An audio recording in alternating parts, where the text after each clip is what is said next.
When I was in my 20s, I had a terrible fear of flying. I'd lose sleep the night before, I'd get terrible pit in my stomach, white knuckles, all that sort of stuff. And then I read some advice from a former pilot who said, anytime you're afraid on an airplane, you should look around and ask yourself, what is happening right now? Literally, to look around and describe it to yourself. Because if you do that, no matter what's going on, even if it's bad turbulence, when you look around, the plane is still flying.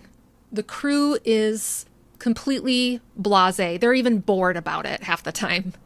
And it immediately calms you down, realizing that a lot of the fear of what might be is in your head. I give you this advice because we're entering into a dangerous time.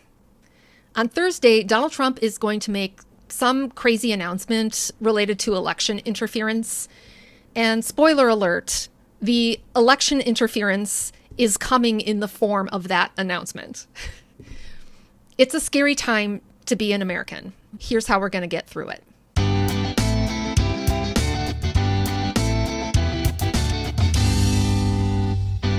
Hi, I'm Erin. Welcome to Republic, your guide to surviving the Trump years. This week's already looking like it's going to be a doozy. For weeks now, Donald Trump has been signaling that he's got something planned around Georgia's 2020 election results. Okay, so here's a quick refresher. Ever since 2020, Donald Trump has been claiming that the 2020 election was rigged. He took that argument to court more than 60 times, and he lost more than 60 times. There is absolutely no evidence whatsoever that the 2020 election was rigged.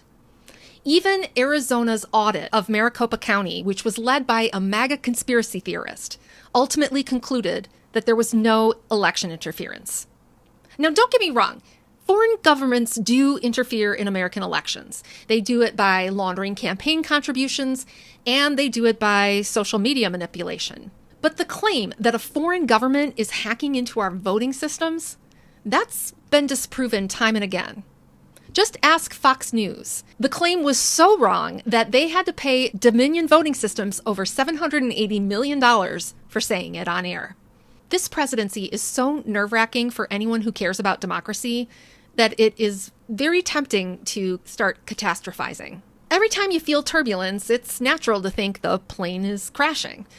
But FDR had it right. The only thing we have to fear is fear itself. Authoritarians want you afraid enough and convinced of the inevitability of their winning enough that you just give up. But we're not going to do that. Here's a few things to keep in mind as you're dealing with all of this stress. First, remember that you're always in a power position when you happen to be right. And when it comes to the 2020 election, the fact that it was free and fair is not up for debate. It is true, and it's been proven time and again through Trump's own lawsuits. Furthermore, there's been study after study by organizations, including right-leaning organizations and various secretaries of state, that have tried and failed to find any evidence of widespread voter fraud.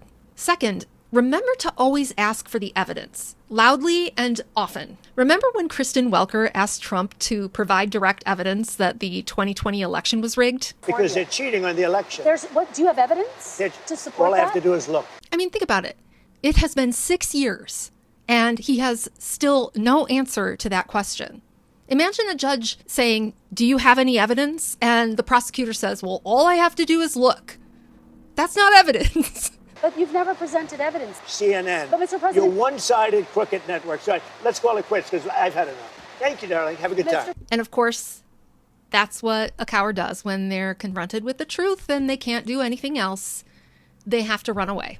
What a weenie. And third, consider the source of whatever evidence comes out on Thursday. The acting DNI has no intelligence background, and his track record so far has been a few failed attempts at pursuing political prosecutions of Donald Trump's enemies. And since Trump was the president in 2020, his own Justice Department had every opportunity to surface fraud back then, and they didn't, even while he was trying to overturn the results. So the question is, what's in front of us right now? And here's the answer. Yes, Donald Trump's trying to overturn the 2020 election still after 6 years of the same. But meanwhile, states' attorneys general and voter rights organizations are racking up win after win in case after case in federal court. And judges are getting increasingly tired of this administration's conduct. Meanwhile, now more than ever, there is an enormous groundswell of people who are tired of Donald Trump and want to see an end to his corruption. So this week and this year, things are gonna get harder before they get easier.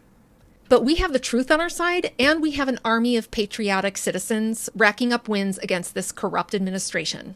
So if we keep our eyes on what's happening right now, right in front of us, not what might happen, not what could happen, but what is happening, there's a lot of evidence that we don't have anything to fear but fear itself. And I'm going to stay here with you every step of the way. So if you like content like this, please subscribe for more, and we got this. Remember to breathe, and catch you later, Patriots.